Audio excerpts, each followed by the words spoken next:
Hello students, welcome all of you. The living world chapter के अंदर last lecture में हमने पढ़ा था कि जो अर्ली सेल्स थी उनका एनर्जी सोर्स किस टाइप का था।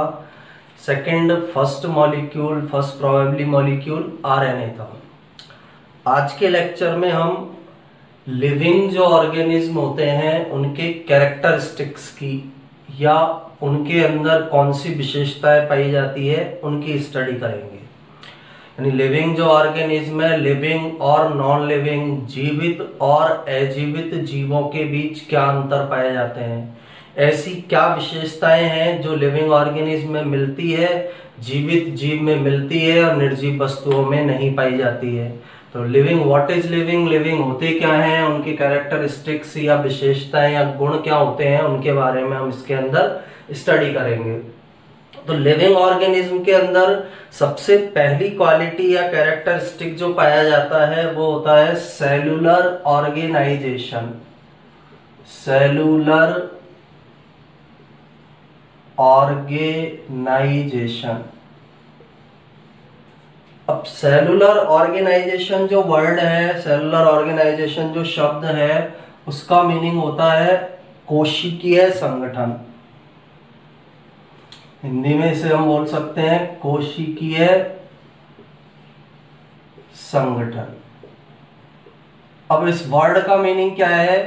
कोई भी लिविंग ऑर्गेनिज्म, यदि कोई भी ऑर्गेनिज्म लिविंग होगा, कोई भी लिविंग थिंग जो है, उसके अंदर स्ट्रक्चरल और फंक्शनल यूनिट सेल पाई जाती है। यानी हर लिविंग ऑर्गेनिज्म में सेल प्रेजेंट होती है। उनका जो संगठन है, उनका जो निर्माण है, वो किसके द्वारा किया जाता है? सेल के द्वारा। यूनिसेलुलर ऑर्गेनिज्म में केवल एक सिंगल सेल मिलेगी। मल्टी सेलुलर ऑर्गेनिज्म या बहुकोशिकीय जीव जो है, उनके अंदर सेल्स आपस में ग्रुप बनाती है, टिश्यू बनते हैं, टिश्यू आपस में ग्रुप बनाते हैं, ऑर्गन बना लेते हैं, ऑर्गन आपस में मिलकर सिस्टम बना लेते हैं, और सिस्टम के आपस में मिलने से क्या बन जाती है? पूरी बॉडी बन जाती है। तो फर्स्ट जो कैरेक्टर है लिविंग ऑर्गेनिज्म का वो होता है सेलुलर ऑर्गेनाइजेशन या कोशिकीय संगठन, यानी सेल उनके अंदर पाई जाती है। सेकंड जो इसका कैरेक्टर होता है लिविंग ऑर्गेनिज्म का, रिप्रोडक्शन। रिप्रोडक्शन, हिंदी में हम इसे बोल सकते हैं प्रजनन। यानी जो जीवित जीव है, लिविंग ऑर्गेनिज्म है, उनके अंदर अपने समान संतान उत्पन्न करने की क्षमता पाई जाती है। इस गुण को हम रिप्रोडक्शन या प्रजनन के नाम से जानते हैं। थर्ड, इनके अंदर जो कैरेक्टरिस्टिक या विशेषताएं पाई जाती है, मेटाबॉलिज्म।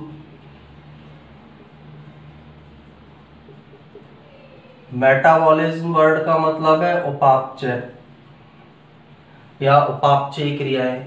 लिविंग ऑर्गेनिज्म के अंदर उनकी बॉडी में या सेल, सिंगल सेल वाले तो उनकी सेल के अंदर अनेक प्रकार की जैव रासायनिक क्रियाएं पाई जाती है। उनके अंदर अनेक प्रकार की बायोकेमिकल प्रोसेसेस चलती है, अनेक प्रकार की जैव रासायनिक क्रियाएं चलती है, जिन्हें हम उपापचयी क्रियाएं या मेटाबॉलिज्म या उपापचय के नाम से जानते हैं।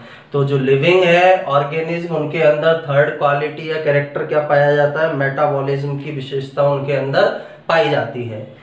नेक्स्ट जो इनकी विशेषता होती है लिविंग ऑर्गेनिज्म की, होमियोस्टेसिस। फोर्थ जो इनका कैरेक्टर है, होमियोस्टेसिस,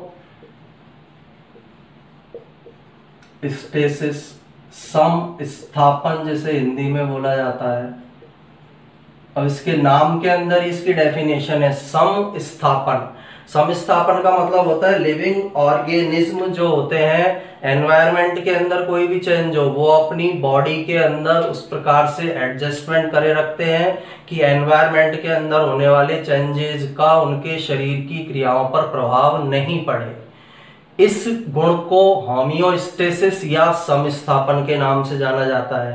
यानी उनकी बॉडी के अंदर प्रोसेसेस चलती रहेगी, चाहे एनवायरनमेंट में किसी भी प्रकार का चेंज हो, गर्मी हो, सर्दी हो, उनकी बॉडी के अंदर होने वाली प्रोसेसेस के अंदर चेंज नहीं आएगा। एनवायरनमेंट चेंज होने से उनके शरीर की क्रियाएं नहीं रुकती है, वो उससे एक तरह से होमियोस्टेसिस या समस्थापन बनाए रखते हैं, जिसके कारण उनकी बॉडी के अंदर जो डिफरेंट प्रोसेसेस है वो कंटिन्यू चलती रहती है। नेक्स्ट कैरेक्टर इनका होता है हेरिडिटी।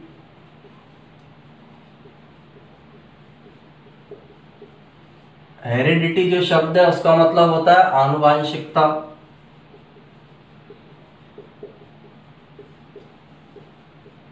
अब इस कैरेक्टर का मीनिंग क्या है?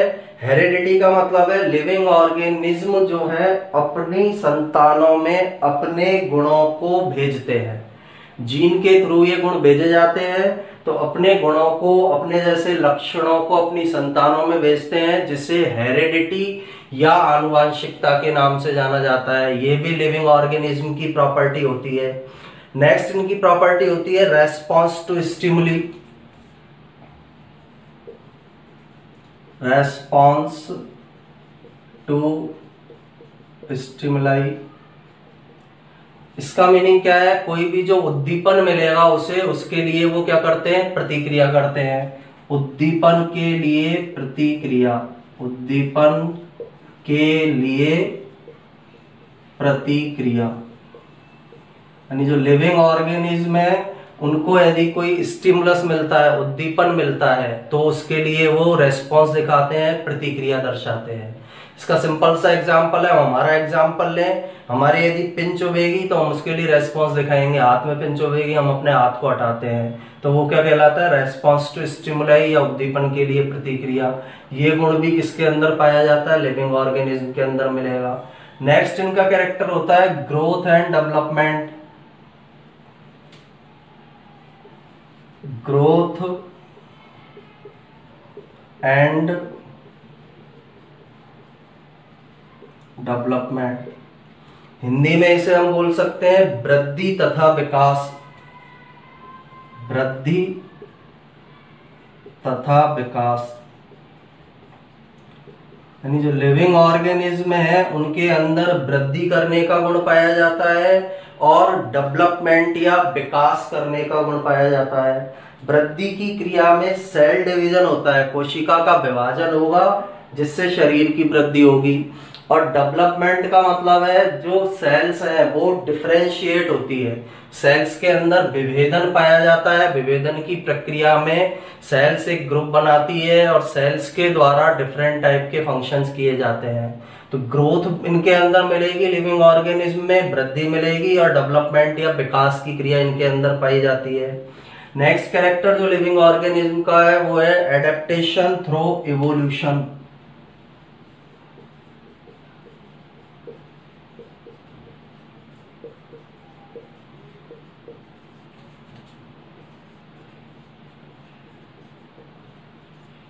यानी इवोल्यूशन की प्रक्रिया के द्वारा ये अपने अंदर क्या विकसित करते हैं? अनुकूलन विकसित करते हैं। अनुकूलनों का इनके अंदर विकास होता है, एडेप्टेशन की प्रोसेस होती है इनके अंदर, एडेप्ट होते हैं ये विकास की क्रिया के द्वारा, विकास के द्वारा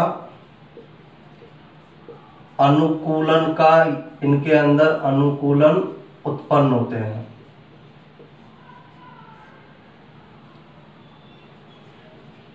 जैसे जैसे लिविंग ऑर्गेनिज्म का डेवलपमेंट होगा, एवोल्यूशन होगा, उसके अंदर डिफरेंट टाइप के अनुकूलन डेवलप हो जाते हैं।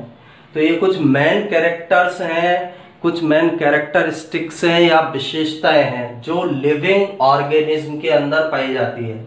कोशिकीय संगठन मिलेगा, प्रजनन की क्रिया मिलेगी, उपापचय मिलेगा, समस्थापन मिलेगा, आनुवांशिकता का गुण मिलेगा, उद्दीपन के लिए वो रेस्पॉन्स करेंगे, वृद्धि और विकास का गुण उनमें मिलेगा, और जो इवोल्यूशन जो होता है, विकास जो है, उसके द्वारा ये अपने अंदर अनुकूलनों को उत्पन्न। जीवों के कैरेक्टरिस्टिक्स या लक्षणों के बारे में अभी हमने स्टडी किया है। इसके बाद जो वायरस होते हैं वो लिविंग और नॉन लिविंग जो ऑर्गेनिज्म है उनके बीच की कनेक्टिंग लिंक कहलाते हैं। यानी जीवित और अजीवित के बीच की योजक कड़ी वायरस को कहा जाता है। क्यों कहा जाता है? उसके कुछ रीजंस हैं। जैसे सबसे फर्स्ट रीजन, कुछ कैरेक्टर तो इनके अंदर लिविंग ऑर्गेनिज्म के पाए जाते हैं, कुछ कैरेक्टर इनके अंदर नॉन लिविंग ऑर्गेनिज्म के पाए जाते हैं।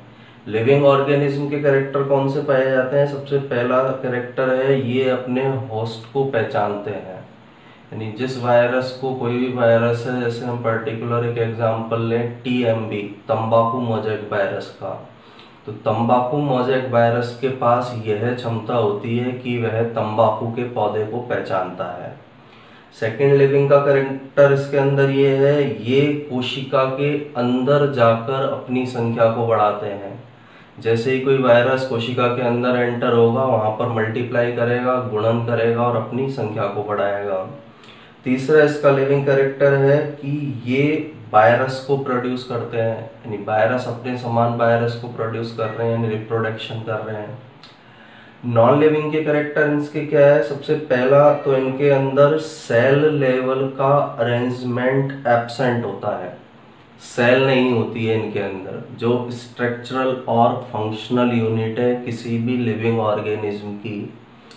सेकंड कैरेक्टर, इनमें प्रोटोप्लाज्म एब्सेंट होता है, जीव द्रव्य इनके अंदर अनुपस्थित पाया जाता है, नॉन लिविंग का कैरेक्टर है।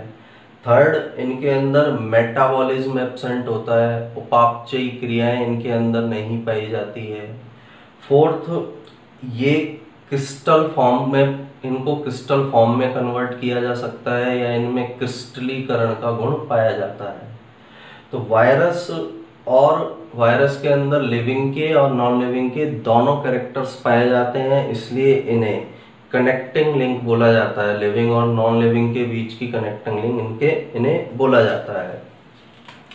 नेक्स्ट इसके अंदर हमारी हेडिंग है, वो हेडिंग है वायरस। वायरस में सबसे फर्स्ट पॉइंट क्या है कि ये कनेक्टिंग लिंक है किस किस के बीच? लिविंग एंड नॉन लिविंग के बीच। तो वायरस है कनेक्टिंग लिंक बिटवीन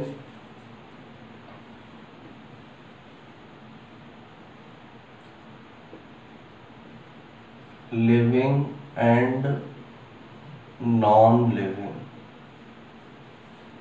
वायरस सजीव और निर्जीव के बीच की योजक कड़ी होते हैं। कनेक्टिंग लिंक का मतलब है कि ये क्या है? योजक कड़ी है। अब इनके अंदर कौन कौन से लिविंग कैरेक्टर्स पाए जाते हैं? वायरस के अंदर लिविंग कैरेक्टर्स, वायरस के लिविंग कैरेक्टर्स कौन कौन से हैं? सबसे फर्स्ट कैरेक्टर है कि इनके द्वारा अपने होस्ट को पहचाना जाता है। तो रिकॉग्नाइज होस्ट, रिकॉग्नाइज होस्ट, यानी जिस भी जीव को इन्हें संक्रमित करना है उनको पहचानने की क्षमता वायरस के अंदर पाई जाती है।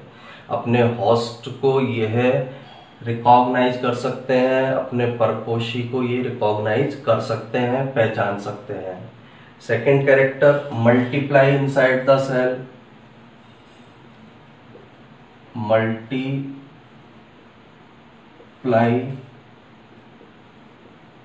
इनसाइड द सेल, कोशिका के अंदर जाकर ये गुणन करते हैं और गुणन करके अपनी संख्या को बढ़ाते हैं। किसी भी सेल के अंदर एंटर हो जाएंगे, उस कोशिका के अंदर प्रवेश करके अपनी संख्या को बढ़ाएंगे। ये लिविंग का कैरेक्टर है।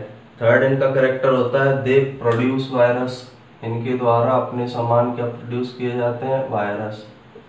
दे प्रोड्यूस वायरस है, इनके द्वारा अपने समान अनेक वायरसों को उत्पन्न किया जाता है। तो ये वायरस के अंदर पाए जाने वाले लिविंग कैरेक्टर्स हैं। नॉन लिविंग कैरेक्टर्स जो हैं इनके अंदर पाए जाते हैं वो कौन से हैं? Non living characters, first non living character है इनके अंदर सेल का अरेंजमेंट इनके अंदर एब्सेंट है, सेल की व्यवस्था इनके अंदर नहीं पाई जाती है। Cell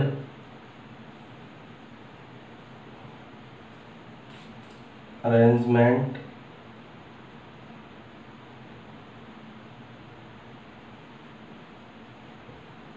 absent. सेल के बारे में हम सभी लोग जानते हैं, कोशिका किसी भी सजीव की संरचनात्मक इकाई है, क्रियात्मक इकाई है, लेकिन उस तरह का अरेंजमेंट इनके अंदर नहीं पाया जाएगा। सेल मेम्ब्रेन नहीं मिलती है, न्यूक्लियस इनके अंदर नहीं मिलेगा, तो कोशिका के प्रकार का अरेंजमेंट या व्यवस्था इनके अंदर नहीं पाई जाती है। Second, protoplasm absent. Protoplasm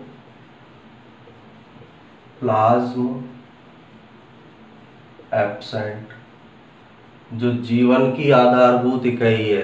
protoplasm को हिंदी में बोला जाता है जीव द्रव्य, जिसके अंदर कोशिका की सारी क्रियाएं होती है, तो प्रोटोप्लाज्म इनके अंदर एब्सेंट है। यह नॉन लिविंग कैरेक्टर है वायरस का। Third, metabolism absent.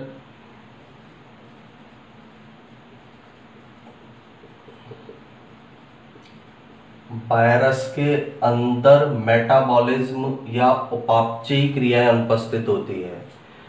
कोशिका के अंदर जो भी लाइफ प्रोसेसेस संपन्न होती है उन्हें बोला जाता है मेटाबॉलिज्म। तो इस प्रकार की मेटाबॉलिज्म प्रोसेस या बायोकेमिकल जो प्रोसेस है वो वायरस के अंदर एब्सेंट होती है। नेक्स्ट जो इनका करेक्टर है, इनका क्रिस्टलाइजेशन किया जा सकता है। इन्हें क्रिस्टल के रूप में लैब के अंदर हम रख सकते हैं, जो एक नॉन लिविंग का कैरेक्टर है। Next character, crystallisation.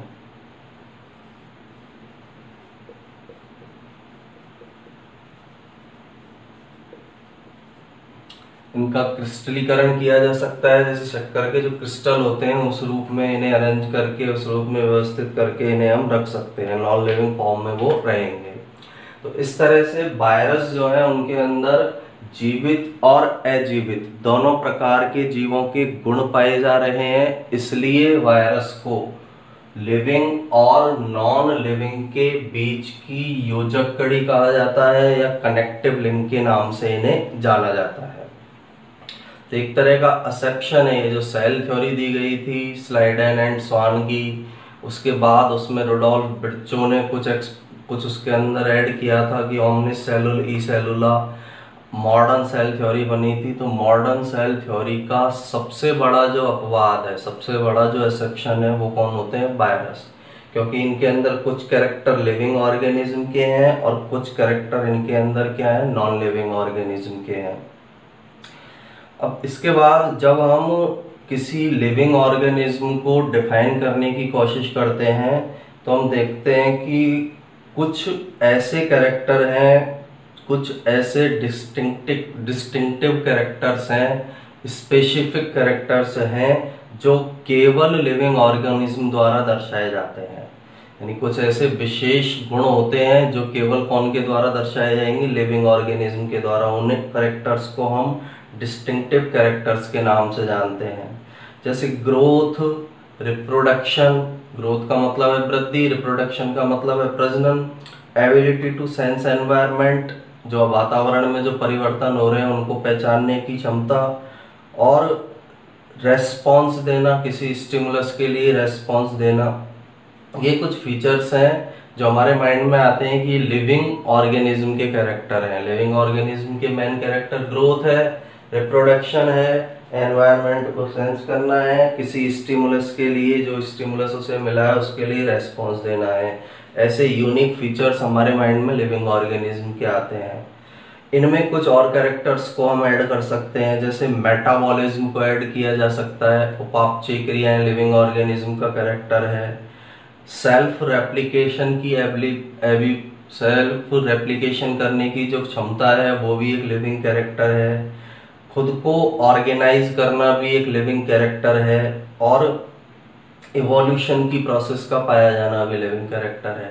तो ये सारे लिविंग ऑर्गेनिज्म के कैरेक्टर हमारे माइंड में आते हैं। अब इन सब कैरेक्टर्स के बारे में, एक एक के बारे में हम डिटेल में स्टडी करेंगे कि ग्रोथ क्या है, रिप्रोडक्शन क्या है, सेंस करना क्या है, एनवायरनमेंट के जो अंदर चेंजेस है उनको सेंस करना क्या होता है। तो नेक्स्ट इसका पॉइंट ये है कि when we try to define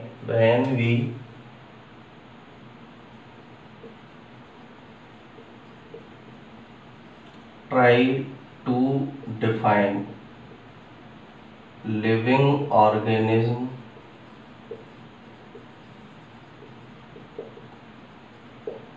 जब हम किसी लिविंग ऑर्गेनिज्म को डिफाइन करने की कोशिश करते हैं या उसको परिभाषित करने की कोशिश करते हैं, we look for some distinctive characters.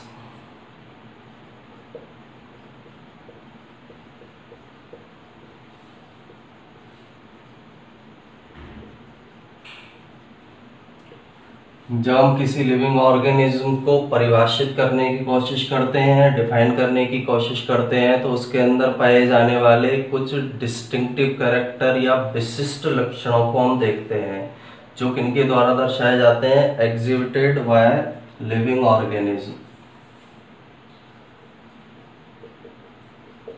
Exhibited by living organism. तो किसी भी लिविंग ऑर्गेनिज्म को डिफाइन करना है तो उसके अंदर पाए जाने वाले डिस्टिंक्टिव कैरेक्टर या विशिष्ट लक्षणों को हम देखते हैं।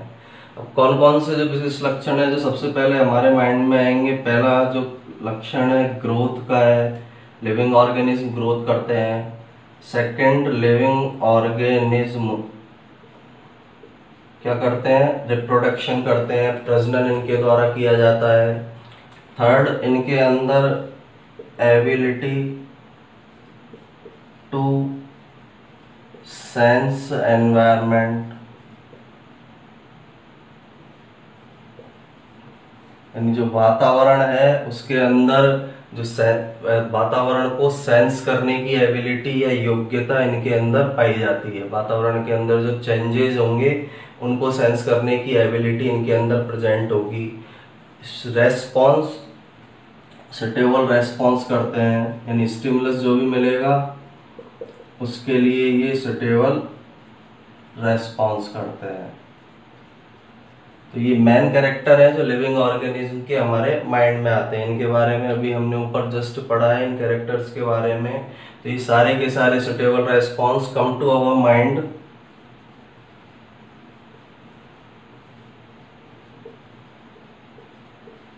कुछ लिविंग ऑर्गेनिज्म के कैरेक्टर्स हैं जो हमारे माइंड के अंदर आते हैं as unique features of living organism, as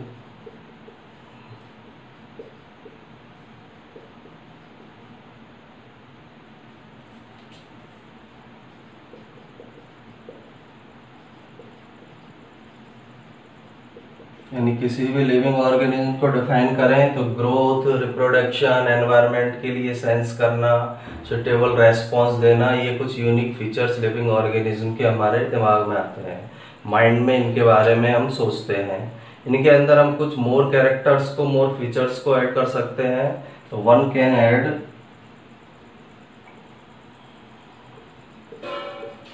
यानी इसके अंदर कुछ और कैरेक्टर्स को जोड़ा जा सकता है। A few more features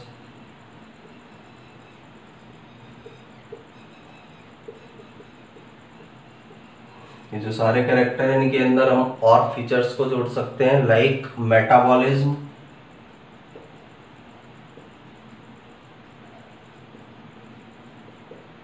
metabolism word का मीनिंग होता है उपापचयी क्रियाएं। लिविंग ऑर्गेनिज्म का कैरेक्टर है ability to self replicate,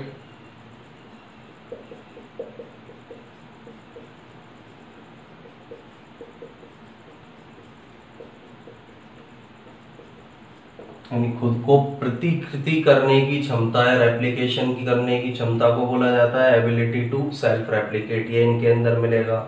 self organise,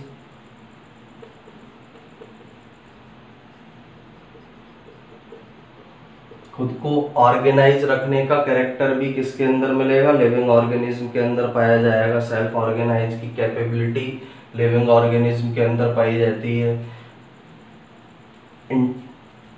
emergence या इवोल्यूशन, यानी जो लिविंग ऑर्गेनिज्म है उनके अंदर इवोल्यूशन की कैपेबिलिटी या विकास की क्षमता पाई जाती है। टू दिस लिस्ट, इस लाइन का मीनिंग ये है कि यूनिक कैरेक्टर जब हम देखते हैं किसी लिविंग ऑर्गेनिज्म के, तो सबसे पहले ग्रोथ आता है माइंड में, reproduction, ability to sense environment, suitable response, ये कैरेक्टर आते हैं। इनमें हम कुछ और कैरेक्टर्स को जोड़ सकते हैं, जैसे मेटाबॉलिज्म को, सेल्फ रेप्लिकेशन की एबिलिटी को, सेल्फ ऑर्गेनाइजेशन को जोड़ा जा सकता है, एवोल्यूशन को इस लिस्ट के अंदर जोड़ा जा सकता है। अब कुछ कैरेक्टर्स जो ग्रोथ है, रिप्रोडक्शन है, इनके बारे में आगे हम डिटेल में स्टडी करेंगे। ग्रोथ क्या होता है, डेवलपमेंट क्या है, रिप्रोडक्शन क्या है, उन कैरेक्टर्स की हमें आगे स्टडी करनी है।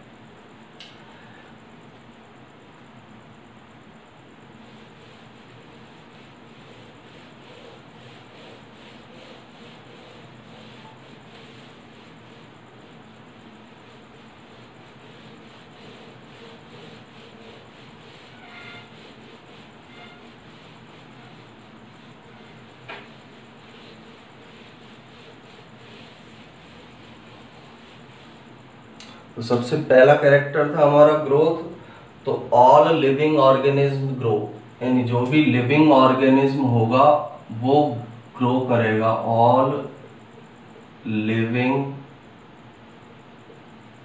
Organism grow. कोई भी लिविंग ऑर्गेनिज्म जो है, कोई भी लिविंग ऑर्गेनिज्म जो है उसके अंदर ग्रोथ करने की कैपेबिलिटी पाई जाती है। अपने आप को, आकार को बढ़ाने की क्षमता उनके अंदर पाई जाती है। ये यूनिक फीचर है, लिविंग ऑर्गेनिज्म में मिलेगा, नॉन लिविंग में भी मिलता है। लेकिन लिविंग ऑर्गेनिज्म के अंदर जो ग्रोथ है वो किस तरह से होती है, अंदर से, आंतरिक रूप से होगी, इंटरनल होगी। लेकिन नॉन लिविंग के अंदर ये कैसी होती है, एक्सटर्नल फॉर्म में होती है।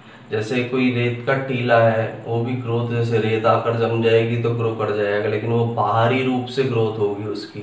जबकि लिविंग ऑर्गेनिज्म के अंदर इंटरनल रूप से क्या पाई जाती है, ग्रोथ पाई जाती है। अब ग्रोथ होता क्या है कि मास का बढ़ना, द्रव्यमान का बढ़ना, और जो इंडिविजुअल्स है उनकी संख्या का बढ़ना। किसी भी इंडिविजुअल, कोई भी जीव का मास जब बढ़ता है, नंबर जब बढ़ते हैं, उनकी संख्या जब बढ़ती है, ये दो कैरेक्टर्स किसके होते हैं, ग्रोथ के। यानी ग्रोथ में द्रव्यमान बढ़ेगा और संख्या बढ़ेगी। सेकंड, साइज और शेप का बढ़ना तो ग्रोथ कहलाता है। आकार और आकृति का बढ़ना ग्रोथ कहलाता है। जबकि मैच्योरेशन जो होता है, यानी टाइम, जैसे जैसे टाइम स्पेंड हो रहा है किसी लिविंग ऑर्गेनिज्म के अंदर, जो मैच्योरेशन आएगा उसे हम डेवलपमेंट कहते हैं। दोनों के अंदर डिफरेंस है। वृद्धि या ग्रोथ अलग प्रोसेस है, डेवलपमेंट एक अलग प्रोसेस है। दोनों से ही ग्रो होते हैं, दोनों के एक साथ जो सम्मिलित प्रभाव होता है उससे लिविंग ऑर्गेनिज्म ग्रो होते हैं। ग्रोथ का मतलब है किसी भी लिविंग ऑर्गेनिज्म का साइज बढ़ना और उसका शेप बढ़ना। डेवलपमेंट का मीनिंग है किसी भी लिविंग ऑर्गेनिज्म का मैच्योर होना, टाइम के अकॉर्डिंग उसका जो मैच्योर होने की प्रोसेस है, परिपक्व होने की जो प्रोसेस है, उसे क्या बोला जाता है, डेवलपमेंट।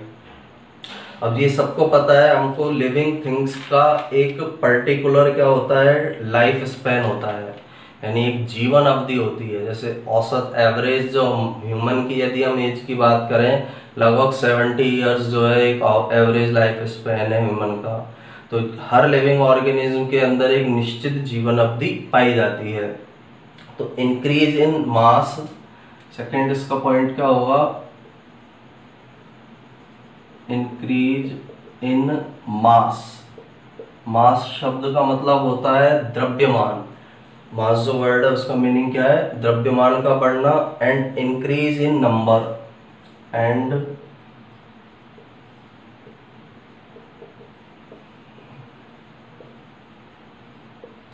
ऑफ एन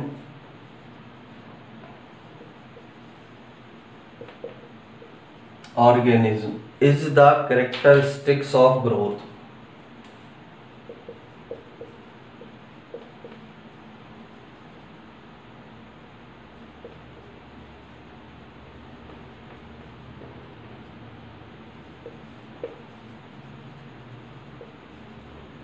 ग्रोथ के दो मेन कैरेक्टर्स हैं, दो मेन कैरेक्टरिस्टिक्स हैं। एक तो किसी ऑर्गेनिज्म की अंदर मास की वृद्धि होना, द्रव्यमान की वृद्धि होना। दूसरा, ऑर्गेनिज्म की नंबर का बढ़ना। ये ग्रोथ के दो मेन कैरेक्टरिस्टिक्स पाए जाते हैं। और किसके अंदर होंगे ये, in a multicellular organism, in a multicellular organism. Multicellular organism के अंदर ये प्रोसेस ग्रोथ की पाई जाएगी। नंबर बढ़ेगा उसका और उसका जो मास है या द्रव्यमान जो है उसका वो बढ़ता है। दो मेन कैरेक्टरिस्टिक्स है जो ग्रोथ के पाए जाते हैं। एक मल्टी सेलुलर ऑर्गेनिज्म बहुकोशिकीय जीव के अंदर ये गुण पाए जाते हैं। Second, increase in size and shape. Increase in size and shape, इसे क्या बोला जाता है? ग्रोथ।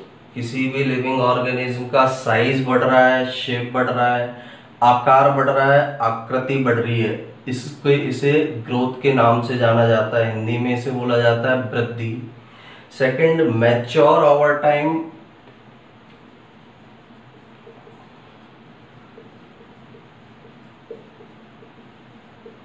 यानी टाइम के अकॉर्डिंग उनके अंदर जो मैच्योरेशन होगा लिविंग ऑर्गेनिज्म के अंदर, उसे किस नाम से जाना जाता है? डेवलपमेंट। ये वृद्धि है। डेवलपमेंट को हम हिंदी में बोलते हैं विकास। तो दोनों के अंदर डिफरेंस है बेसिकली। साइज और शेप का बढ़ना ग्रोथ कहलाता है, और मैच्योर जब कोई लिविंग ऑर्गेनिज्म होगा टाइम के अकॉर्डिंग, जैसे उसके अंदर जैसे जैसे मैच्योरेशन आता है, तो उस प्रोसेस को किस नाम से जाना जाता है? डेवलपमेंट या विकास के नाम से जाना जाता है।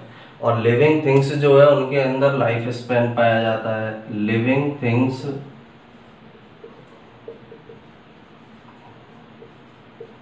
Have life span. Life span word का मीनिंग है जीवन अवधि। यानी हर पर्टिकुलर जो लिविंग ऑर्गेनिज्म है, लिविंग थिंग्स है, उनकी एक निश्चित जीवन अवधि पाई जाती है। एक पर्टिकुलर लाइफ स्पैन उनके अंदर मिलेगा। एक निश्चित जीवन अवधि जो है वो किनके अंदर प्रेजेंट होती है? लिविंग ऑर्गेनिज्म के अंदर प्रेजेंट होती है। एक एवरेज जो है जीवन अवधि हर लिविंग ऑर्गेनिज्म के अंदर पाई जाती है। अब सबसे पहले इसमें हमें ग्रोथ के बारे में पढ़ना है कि ग्रोथ के अंदर एक्चुअल में होता क्या है। तो ग्रोथ जो कैरेक्टर है, ग्रोथ में सबसे फर्स्ट पॉइंट, किसी भी लिविंग ऑर्गेनिज्म में एक तो साइज के अंदर परमानेंट इंक्रीजमेंट होना, साइज का परमानेंट बढ़ जाना, और उसके ड्राई मास या शुष्क भार के अंदर क्या हो जाना? शुष्क भार का बढ़ जाना, ड्राई मास का बढ़ जाना या शुष्क भार का बढ़ जाना, सेल के नंबर का बढ़ना, सेल के साइज का बढ़ना, ये सारी की सारी प्रोसेस किसके अंदर आती है? ग्रोथ के अंदर आएगी। लिविंग थिंग्स जो है वो रिप्रोड्यूस करने में एबल होते हैं, ग्रो करने में एबल होते हैं, डेवलप करने में एबल होते हैं। रिप्रोडक्शन की क्षमता उनके अंदर मिलेगी, ग्रो करने की क्षमता मिलेगी और डेवलप होने की क्षमता मिलेगी।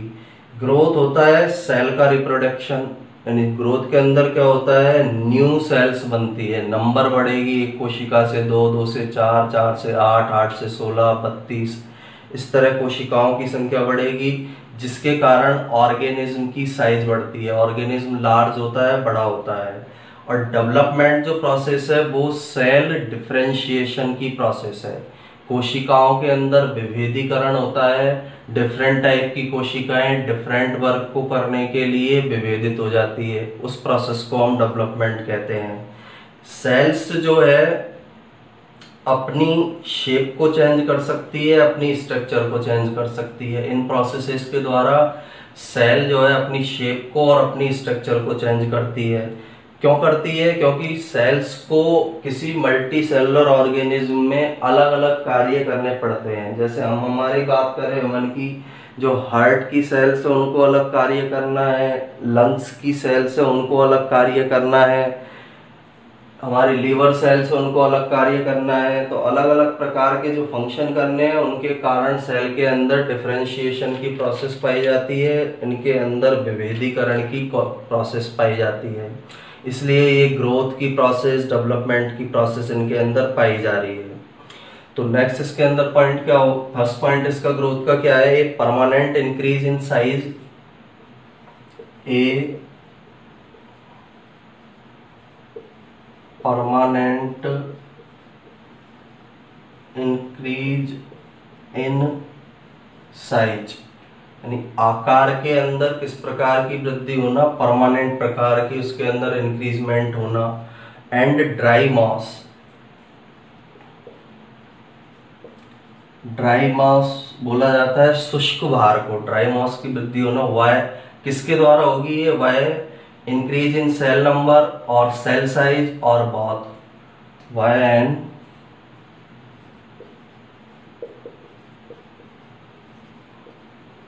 Increase in cell number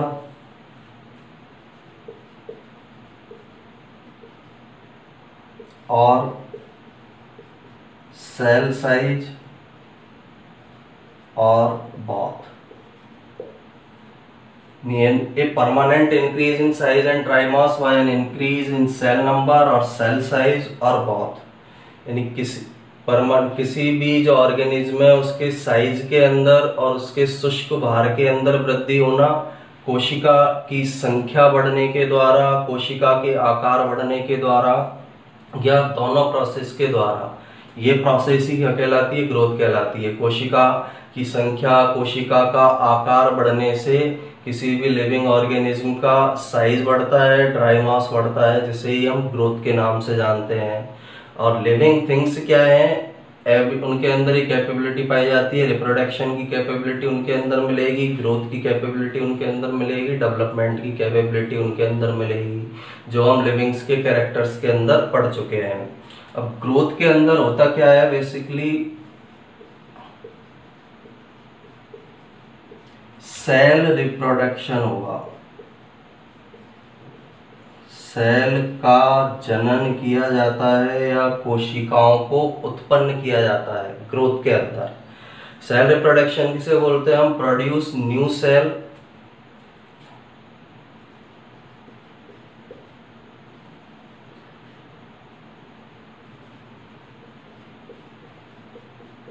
produce new cells, यानी नई कोशिकाओं को इनमें उत्पन्न किया जाएगा। Making the organism larger, making the organism larger, यानी ग्रोथ होगी तो सेल का रिप्रोडक्शन होगा, नई सेल बनेगी, नई सेल जो बनेगी वो ऑर्गेनिज्म को बड़ा करने का कार्य करती है, ऑर्गेनिज्म के आकार को बढ़ाती है, ये ग्रोथ है। डेवलपमेंट क्या होता है, सेल डिफरेंशिएशन, इसी से रिलेटेड हम वर्ड बात करें थर्ड, डेवलपमेंट। अब डेवलपमेंट कौन सी प्रोसेस है, सेल डिफरेंशिएशन की प्रोसेस है।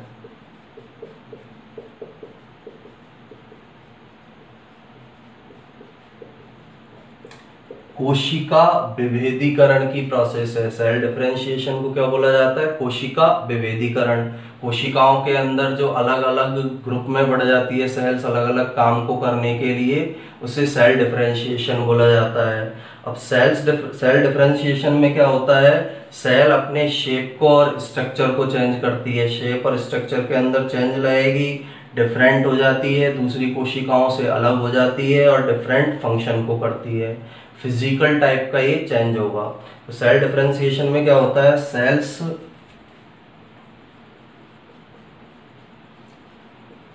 Change their shape,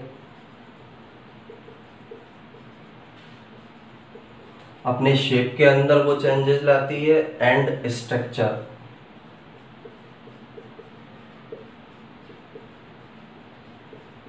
to serve different functions, different functions को करने के लिए वो अपने शेप में और स्ट्रक्चर में चेंज लाएगी। डिफरेंट फंक्शंस को करने के लिए सेल के शेप में और स्ट्रक्चर में चेंज होता है, और ये अदर सेल से क्या हो जाती है, डिफरेंट हो जाती है, and become different from other cell.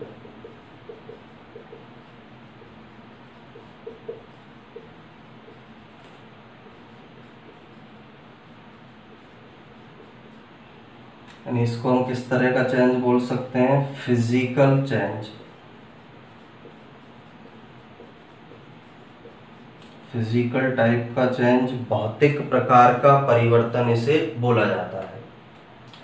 तो सिंपल सा याद ही रखना है, ग्रोथ में तो सेल में कौन सी प्रोसेस संपन्न हो रही है, सेल रिप्रोडक्शन की प्रोसेस ग्रोथ के अंदर संपन्न होती है। नई सेल बनेगी, ऑर्गेनिज्म लार्ज होगा, बड़ा होगा। डेवलपमेंट में सेल डिफरेंशिएशन की प्रोसेस होती है, कोशिकाओं का विभेदीकरण होता है, कोशिका अपनी आकृति में, संरचना में परिवर्तन लाती है, अदर सेल से डिफरेंट हो जाती है, जिससे वो डिफरेंट फंक्शन को कंप्लीट कर सके। तो ये ग्रोथ के बारे में पॉइंट्स हैं। इसके अलावा जो स्टेजेस जो होती है लाइफ की, जो लाइफ है कुछ स्टेजेस में कंप्लीट होती है। सबसे पहले लाइफ की स्टार्टिंग होगी, जिसे बिगिनिंग बोलते हैं हम। ग्रोथ होती है, फिर मैच्योरिटी होती है, फिर मैच्योरिटी के बाद धीरे धीरे डिक्लाइन की प्रोसेस होती है, यानी जो कैरेक्टर्स डेवलप हुए हैं वो धीरे धीरे कम होने लगते हैं और लास्ट में उस इंडिविजुअल की या ऑर्गेनिज्म की डेथ हो जाती है। तो स्टेजेज ऑफ लाइफ कौन कौन सी होती है? स्टेजेज ऑफ लाइफ यानी जीवन के अंदर कौन कौन सी अवस्थाएं, स्टेजेज पाई जाती है। सबसे पहली स्टेज होती है बिगिनिंग।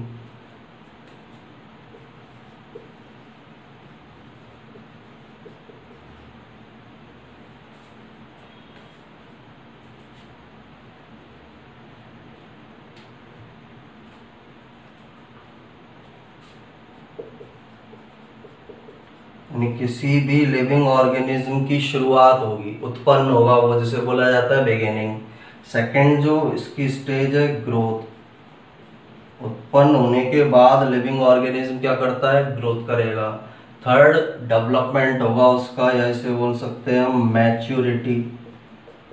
जो लिविंग ऑर्गेनिज्म है या इंडिविजुअल है वो क्या होता है? मैच्योर होता है, परिपक्व होता है। उसके बाद उसके अंदर कैरेक्टर्स घटना स्टार्ट हो जाते हैं, जिसे बोला जाता है डिक्लाइन। और फिफ्थ जो है लास्ट स्टेज डेथ, यानी उस लिविंग ऑर्गेनिज्म की क्या हो जाती है? मृत्यु हो जाती है। तो ये स्टेजेज हैं लाइफ के अंदर पाई जाने वाली स्टेजेज हैं। सबसे फर्स्ट स्टेज बिगिनिंग, शुरुआत होगी किसी लिविंग ऑर्गेनिज्म की, वो प्रोड्यूस होता है।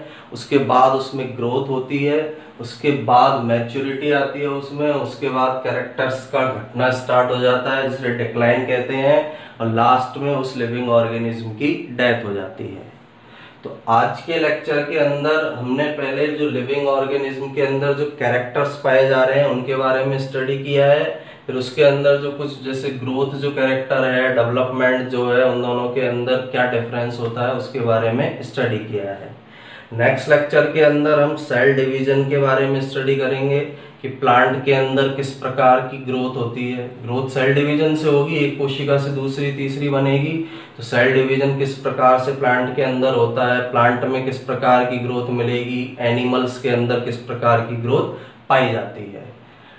और इसी तरह के लेक्चर्स को देखने के लिए आप YouTube channel biology by Rajesh Khandelwal को सब्सक्राइब कर सकते हैं। Thank you.